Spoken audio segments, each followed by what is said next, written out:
Eu vou falar hoje de uma situação um pouco diferente do habitual, aí, mas é uma coisa que eu discuti na célula outro dia, achei interessante e vou conversar com vocês de uma forma mais reflexiva, quase que uma atitude investigativa, meditando um pouquinho a respeito da morte de Jesus. Veja esse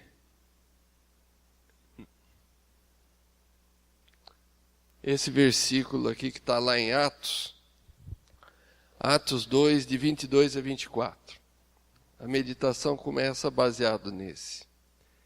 Isso é Lucas escrevendo em Atos para o povo de Israel, falando exatamente assim: Israelitas, ouçam estas palavras. Jesus de Nazaré foi aprovado por Deus diante de vocês, por meio de milagres, maravilhas e sinais, que Deus fez entre vocês por intermédio dele, como vocês mesmos sabem. Ou seja, ele teve um viver, fez milagres, fez maravilhas, e todos vocês foram testemunhas disso. Este homem lhes foi entregue por propósito determinado por Deus, por pré-conhecimento de Deus a vocês.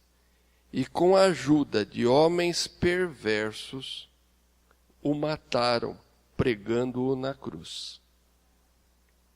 Mas Deus o ressuscitou dos mortos, rompendo os laços da morte, porque era impossível que a morte o retivesse. Então, sai desse trecho aí, essa parte. Jesus veio com um propósito pré-determinado por Deus. E nós, aí no caso ele usa vocês, o mataram com a ajuda de homens perversos. Aí quando a gente vê esse versículo, começa a falar, quem são esses vocês o mataram? Então, eu queria conversar com vocês quem efetivamente foi o responsável pela morte de Jesus. Quem é que matou Jesus? E aí, a gente começa com aquele raciocínio mais simplista, falar, ele morreu fisicamente, quem estava lá, no final das contas, eram os soldados romanos. Foram eles que foram lá e pregaram ele na cruz. Ele morreu porque foi pregado na cruz. E os soldados estavam lá com indiferença, e exceto a zombaria que eles fizeram antes de pregá-lo na cruz, eles estavam simplesmente cumprindo ordens. Eles cumpriam ordens, foram treinados para cumprir ordens. Bom, se eles estão cumprindo ordens, então alguém que deu essa ordem é que deve ser o responsável pela morte de Jesus. E quem é que tinha dado essa ordem? Pilatos. Pilatos era o responsável pela fiscalização da província. E tinha um governador, que era Herodes. E interessante que eu acabei descobrindo que Herodes não é um nome, é um título. É como se fosse governador. Então, era o governador, Herodes Agripa, aqui no caso. E vocês vão ver que tem um monte de Herodes na Bíblia, e esse Herodes aqui é o tal do Agripa. E que era mau. Mas Herodes só julgava crimes políticos. Então, ele não podia julgar Jesus, porque, afinal de contas, a questão era religiosa, era entre uma revolta dentro do grupo dos judeus. E quem tinha que julgar isso era Pilatos. Mas Pilatos não queria julgar a vida de Jesus, nem matá-los. E tentou por 4 vezes se dirimir dessa responsabilidade, mandando para Herodes, mandava de volta, e mandava para Herodes, e voltava, até que ele teve aquela atitude clássica de: eu lavo as minhas mãos, eu não decido nada. Quem decide vai ser a multidão. E a multidão ficou para decidir entre Jesus e entre Barrabás. E entre escolher com o santo e escolher um bandidão, a multidão preferiu livrar o bandidão. E a multidão, quando se reúne, tem essa atitude de ter situações que às vezes a gente não entende. É o tal do efeito manada, né? Quando um grita, todo mundo sai gritando, de repente você pergunta, por que você está gritando? Ninguém sabe, mas eles estão gritando todo mundo juntos. Então, se não foram os soldados romanos, a culpa foi de Pilatos, se não foi de Pilatos foi de Herodes, se não foi de Herodes foi de Pilatos, se não foi de Pilatos foi da multidão. Então quem matou Jesus foi a multidão. Mas essa multidão estava sendo manipulada por alguém. Quem é que estava manipulando essa multidão? Aí nós vamos entrar numa dupla, conhecida como Anás e Caifás. Anás era o sumo sacerdote, digamos assim, que tinha sido aposentado. Era o sogro de Caifás. Mas como ele era de idade e tinha muita representatividade no sinédrio junto com os outros sacerdotes, ele ainda era frequentemente ouvido. Mas Caifás era o que estava atuando. É como se fosse o Lula e a Dilma, assim. A Dilma atuava e o Lula ficava por trás. Era Anás e Caifás. E os dois estavam manipulando a multidão. E isso tem cheiro de conspiração. Então, nós vamos chegar à conclusão de que quem matou Jesus foram Anás e Caifás, manipulando a multidão, que levaram a colocar Herodes e Pilatos em situações difíceis, e que acabou lá no final, na mão dos pobres soldados romanos que mataram Jesus. Mas, se a gente continuar pensando um pouquinho mais, tem uma outra pessoa aí por trás que acabou colaborando na morte de Jesus, que foi Judas. Afinal de contas, nem Anás nem Caifás conseguiriam criar aquele tumulto, aquela conspiração, se Judas não tivesse colaborado. Então foi Judas que matou Jesus. E ele é sempre o lembrado, né? Quando chega aí na época da Páscoa, por aí, você vê um monte de gente malhando Judas. Mas você nunca viu ninguém malhando um Anás, um Caifás. Quando você quer ser hostil com uma pessoa, você fala, você é um Judas. Mas eu nunca vi ninguém falar para alguma pessoa, você é um Anás, hein? E se você falar, ninguém vai entender também, porque isso não faz muito sentido.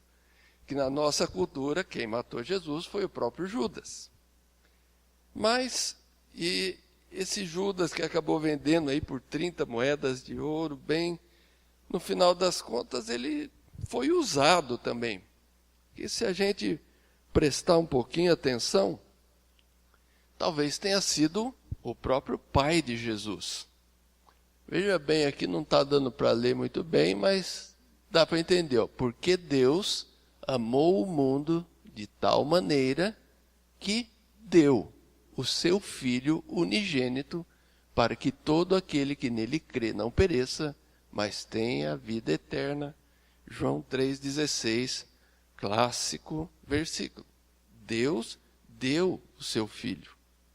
Então foi o próprio Deus que acabou entregando Jesus para morrer, a culpa é dele. Mas se a gente continuar nessa mesma linha de que Jeová acabou dando, o próprio Filho também pode ser imputado de culpa.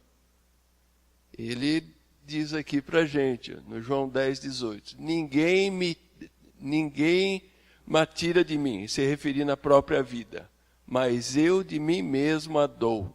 Tenho poder para dar e poder para tornar a tomá-la. Este mandamento recebi de meu Pai. Quer dizer, ele mesmo deu a vida dele por nós, por obediência ao Pai. Mas ele tinha autoridade e poder, tanto para dar, quanto para retomar.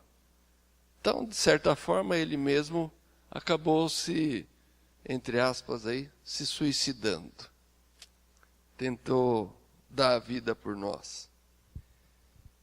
E aí, fecha um ciclo, né? E a gente acaba entendendo que, de certa forma, quem matou Jesus? Foi uma conspiração, onde estavam todos eles aí. Quem efetivamente foi o responsável direto pela morte de Jesus? Todos eles. Todos eles. E talvez a gente ainda pudesse colocar mais duas outras situações. O império, ou o status quo, a sociedade como um todo, que o sistema, vamos chamar de sistema, que hoje em dia é um sistema democrático, mas naquela época era imperial, era o Império Romano, e o sistema não podia ser abalado. E Jesus estava abalando o sistema. Então o sistema, para debelar uma rebelião que estava acontecendo com o povo subjugado, foi lá e matou Jesus. Então a culpa deve ser também do sistema. Ou, quem sabe, até da religiosidade, porque ele veio para questionar princípios e doutrinas que já estavam sedimentados naquele povo, naquela estrutura.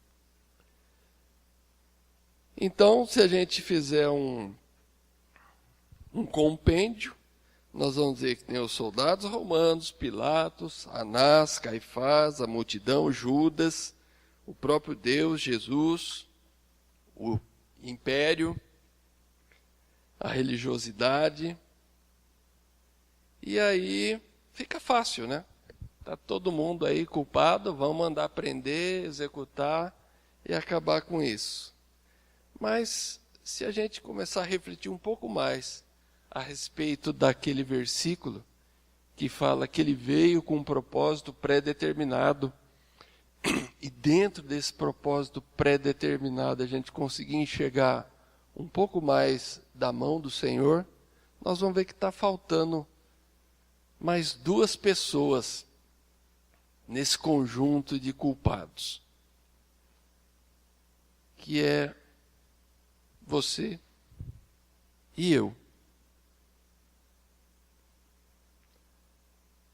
Quando a gente lê aquele versículo, homens perversos o mataram, a gente fala assim, homens perversos, eles o mataram.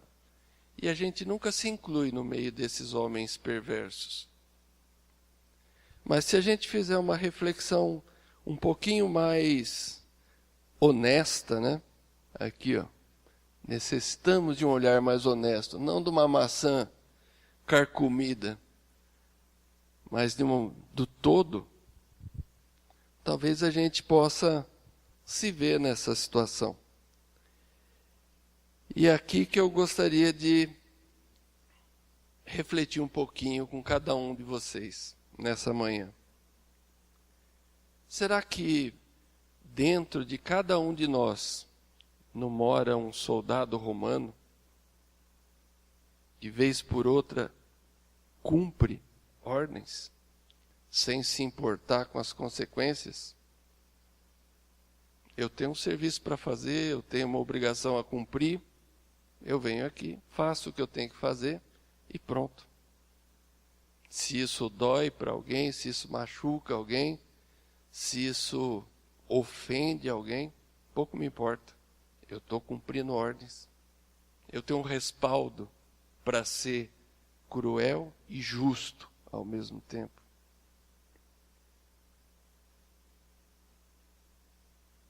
Será que dentro de nós, vez por outra, não mora um Pilatos?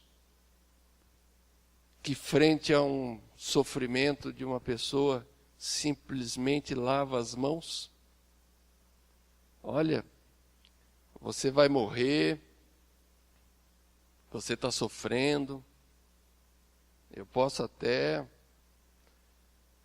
ter piedade de você, mas eu não vou fazer nada. E para Pilatos era simples.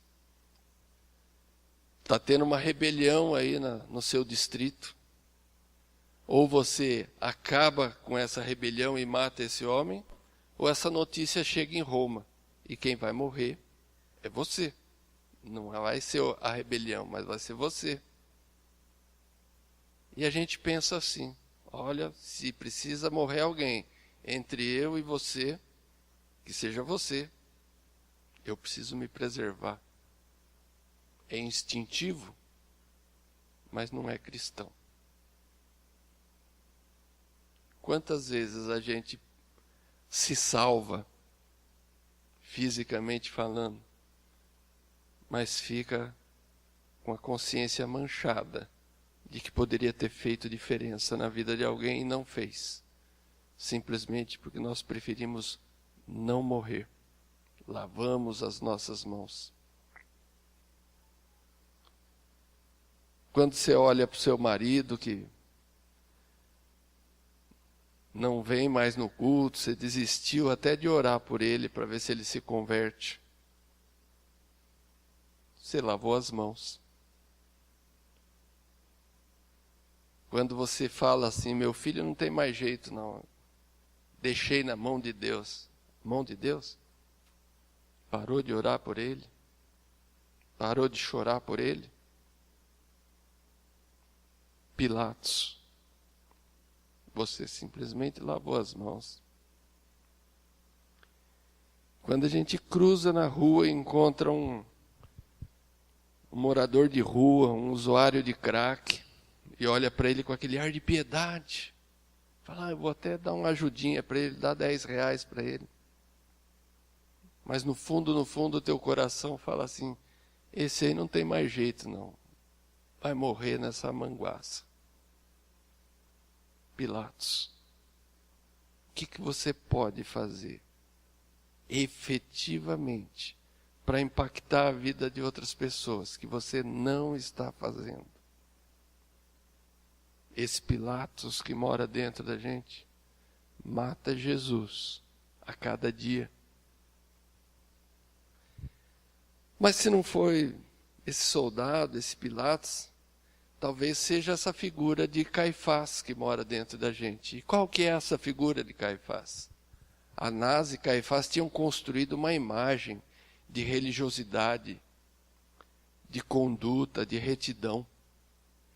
E quando Jesus vem e começa a contestar que o templo já não era mais necessário, que o sacrifício não era mais necessário, que a religiosidade não era mais necessária, que o verdadeiro templo era Ele, que o verdadeiro sacrifício era Ele, que a verdadeira adoração era a Ele, tudo aquilo se tornou desnecessário.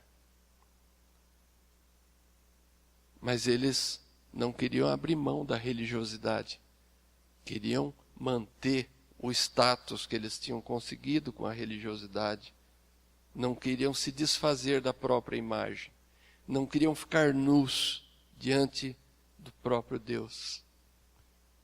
Quantas vezes a gente toma atitudes simplesmente para manter nossa imagem? Quantas vezes a gente tem receio de ser verdadeiro e transparente, simplesmente para manter a nossa imagem? Manter essa imagem a qualquer custo faz parte da morte de Jesus. Talvez a gente entre no sistema de multidão. Essa eu vou te contar. Multidão é sinônimo de encrenca. Toda vez que a multidão se junta para fazer alguma coisa, só dá coisa ruim. Essa mesma multidão, alguns dias antes, estava olhando para Jesus e falando, Hosana nas alturas, Hosana nas alturas. O rei de Israel chegou. No outro dia, salva Barrabás, mata Jesus. E por que a multidão é tão massa de manobra, assim, tão vulnerável? Fica ouvindo muita conversa, fica assistindo muita TV Globo, fica ouvindo muito William Bonner na vida. A multidão é alienada. A multidão é quando a gente não quer realmente saber a raiz dos problemas. A multidão é aquilo que a gente faz simplesmente porque os outros fazem. começaram a se tatuar, todo mundo se tatua. Começaram a ir para a academia e ficar malhado, todo mundo fica malhado. Não tem nada contra isso, desde que isso seja um desejo do teu coração e não uma atitude de manada. Você faz porque todos fazem. Deus trata cada um de nós individualmente, como pessoas e não como multidão. E Ele quer que nós respondamos a Ele como pessoas e não como multidão. Que é muito fácil se esconder atrás da multidão, mas é muito difícil assumir suas responsabilidades. Eu decidi seguir a Jesus ou eu decidi não seguir a Jesus. Seja lá o que você decida, você tem que ser responsável. Eu não vou no culto hoje porque eu vou no futebol junto com os meus amigos. Então, o culpado de eu não ir no culto é os meus amigos. Não, é você. Assuma as suas decisões e as suas responsabilidades. Essa multidão que habita dentro de nós a cada dia mata Jesus. Talvez seja o Judas que habita dentro de nós, que fala mais alto. E esse Judas diz respeito a valores. Qual que é o teu preço? Judas acabou se vendendo por 30 moedas de prata. Mas será que a gente não se vende, às vezes, simplesmente para poder comprar o último modelo do telefone celular? Para ter uma vantagem no emprego? Começa a ter algumas atitudes e falar algumas coisas simplesmente para ser promovido no emprego? Ou, na medida do possível, no que está na sua mão, você começa a sonegar algumas informações para poder prejudicar uma pessoa ou outra? Qual o teu preço? O teu valor é deste mundo? Ou o teu valor são valores espirituais? Ontem nós fomos falar alguma coisa numa outra cidade, a gente estava falando de valores. Eu sempre falo para os pacientes que vão começar tratamento de quimioterapia, uma frase clássica a pessoa que está começando o tratamento hoje não é a mesma pessoa que vai terminar esse tratamento. Seus valores vão mudar. Mas você não precisa passar por um tratamento de quimioterapia ou ter a morte batendo na tua porta para mudar os seus valores. Se você tiver um pouquinho mais de intimidade com Deus, você vai conseguir entender quais são os valores verdadeiros que o Senhor coloca no teu coração. E quando a gente deixa esses valores de lado, fazemos parte daquele grupo de homens perversos que mataram Jesus.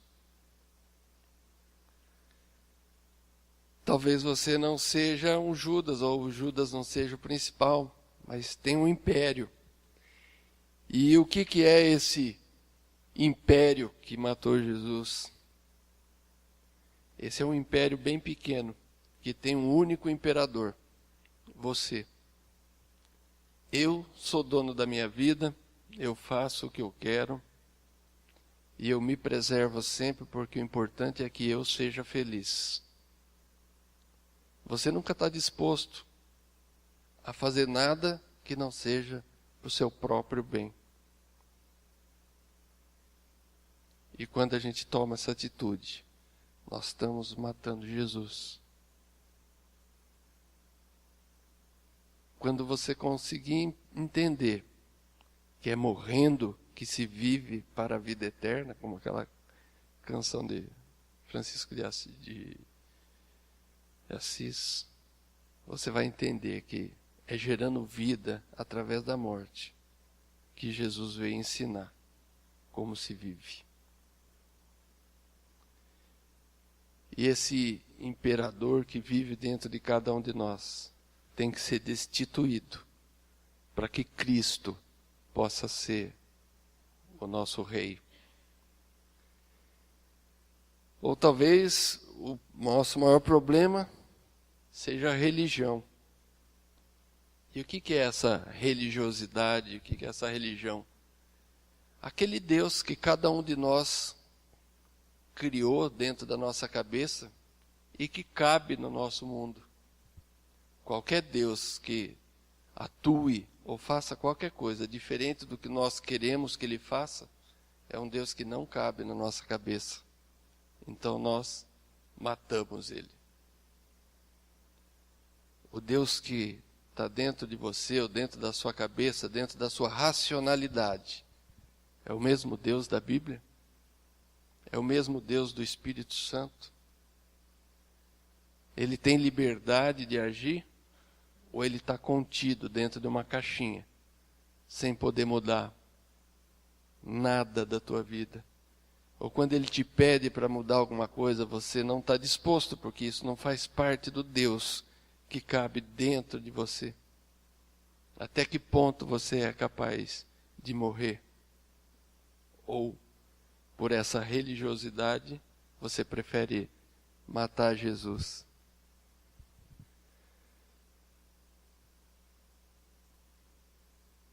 Aí, eu lembro de uma afirmação que tem lá em Timóteo. Esta afirmação é fiel e digna de toda aceitação. Cristo Jesus veio ao mundo para salvar os pecadores, dos quais eu sou o pior.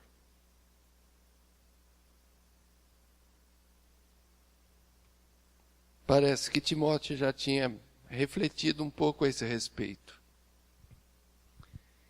E quando a gente tem essa consciência de que realmente nós somos o pior dos pecadores, nós temos a consciência de que nós fazemos parte daquele grupo de homens perversos que mataram Jesus. Mas uma coisa é muito interessante. Aquele versículo começa falando que ele foi enviado por Deus com um propósito pré-determinado. E ele viria para morrer. E embora nós o tenhamos matado, o que eu queria com essa reflexão é que cada um de nós assumisse a culpa que tem no reino de Deus. Mas olha como Jesus enxerga isso.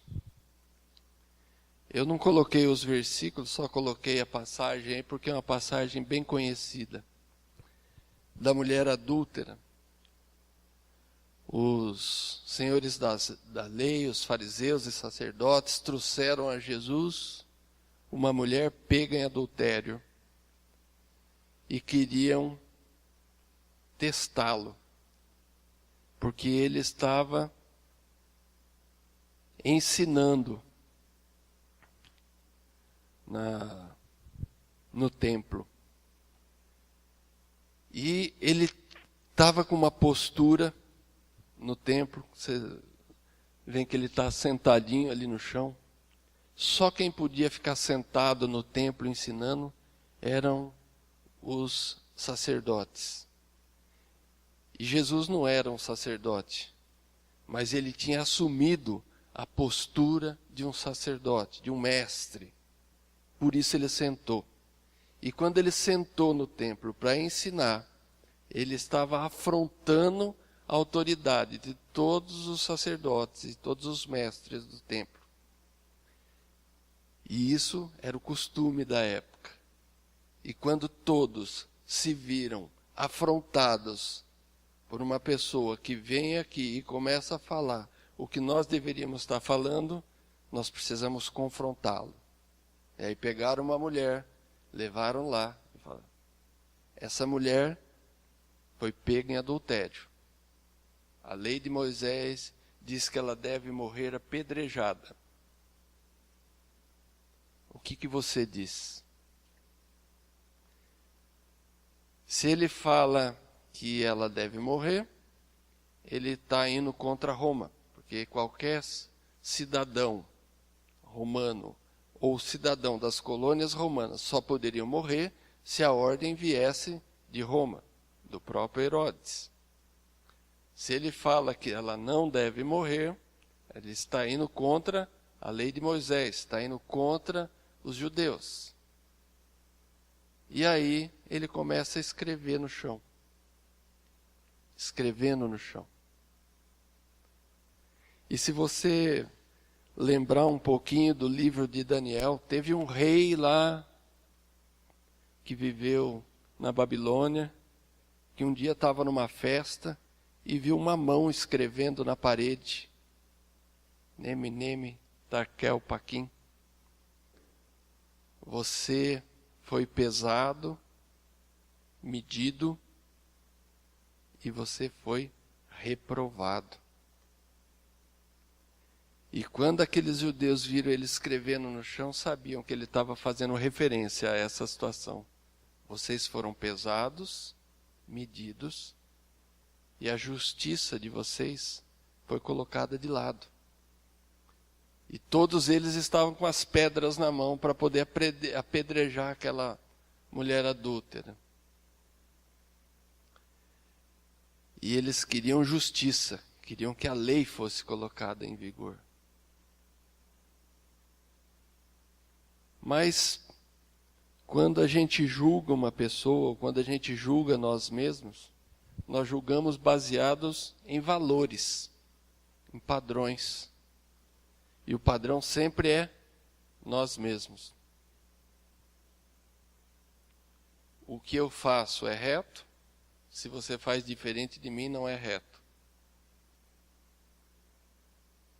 E a única pessoa que era 100% limpa de pecado e que podia servir de padrão para poder julgar aquela pessoa, era o próprio Cristo. Porque se eu começo a julgar que você é pecador, amanhã essa mesma medida que eu usei contra você pode ser usada contra mim. Aquela história de você tira primeiro a trave que está no teu olho para depois tirar o cisco do olho da outra pessoa. O que você julga reto ou errado hoje pode ser julgado contra você amanhã. Um exemplo disso, deixa para outro dia, não vai ficar muito comprido aqui. Mas é clássico isso, a gente cai nas nossas medidas. Mas a única pessoa que tinha uma medida justa para fazer aquela avaliação era o próprio Cristo. E quando ele fala para aqueles homens, eu conheço cada um de vocês, vocês foram pesados e medidos e foram reprovados, escrevendo no chão. Ele olha para cada um deles e fala: quem de vocês não tiver pecado, comece a apedrejar.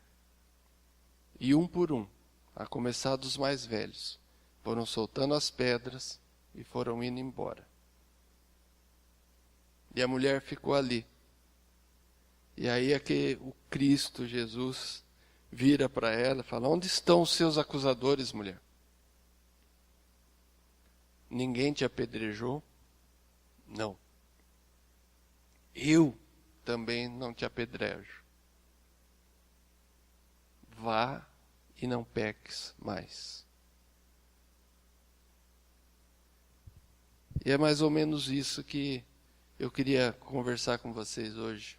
Um Cristo que, apesar de saber que eu e você somos responsáveis pela morte dele, vira para mim e para você e fala: vá e não peques mais. Mas ele continua crucificado, a cruz continua tendo valor, sim. O que fez aquela cruz necessária foi o meu pecado e o seu pecado. Mas o que fez aquela cruz suficiente foi o amor de Deus. E é esse amor de um Deus que perdoa, que nos livra de todos os nossos pecados. Qual o seu pior pecado? O último, esse que você acabou de fazer. Porque foi por esse que Jesus continuou morrendo na cruz.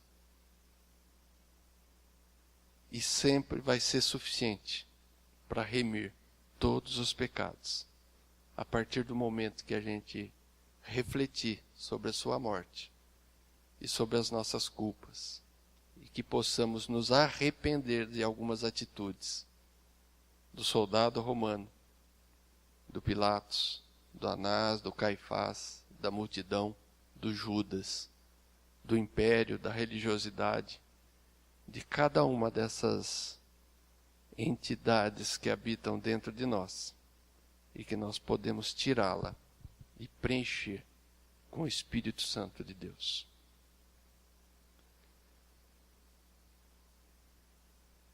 Mas Deus o ressuscitou dos mortos, rompendo os laços da morte, rompendo o soldado romano, removendo Anás, Caifás, Judas, a multidão, Pilatos, porque era impossível que a morte o retivesse, e porque ele ressuscitou e dominou sobre a morte, nós podemos conhecê-lo e viver dando graças. Antes que o pecado fizesse a cruz necessária, o amor de Deus fez a cruz possível. E essa cruz que merece ser exaltada hoje. E eu queria convidar você que se sentiu aí tocado por alguma dessas figuras que habitavam dentro de você, a se levantar para que possamos orar por você. E se você não conheceu ou não conhece esse Jesus que perdoa, esse Jesus que morre, esse Jesus que livra cada um de nós, eu queria fazer um convite para ver se você quer conhecer mais profundamente esse Jesus, quer entregar sua vida a Jesus, quer entrar num ciclo de relacionamento com esse Deus maravilhoso, que perdoa e que tira todas as pedras das mãos dos seus inimigos e de você mesmo. Tem alguém aí que não tenha feito nenhuma oração nesse sentido? Amém. Então, vamos orar por vocês. Pai amado, Pai querido, nós te damos graças agora, Senhor, pela vida de cada um dos irmãos aqui representados nessa manhã de domingo, nesse dia chuvoso, nessa manhã cinzenta, que nos coloca a refletir a respeito da tua morte, do teu amor, do teu carinho. Que o Senhor possa estar trabalhando, Senhor, no nosso dia a dia, e que cada uma das atitudes nossas possam ser repensadas não nas leis dos homens, mas repensadas na lei do amor que o Senhor coloca no coração de cada um de nós. Venha ocupar, Senhor, cada um desse vazio que existe no nosso coração, tirando dali o soldado, tirando dali Anás, Caifás, Pilatos, a multidão, a religiosidade. Abre a nossa mente, ó Deus, para que possamos te compreender completamente, de forma livre, desimpedida de toda atitude de religiosidade, mas mostra-nos, Senhor, caminhos perfeitos para que possamos alcançar os perdidos, para que possamos refletir o teu amor e a tua luz, seja lá onde estivermos, em nome de Jesus. Amém. Glória a Deus.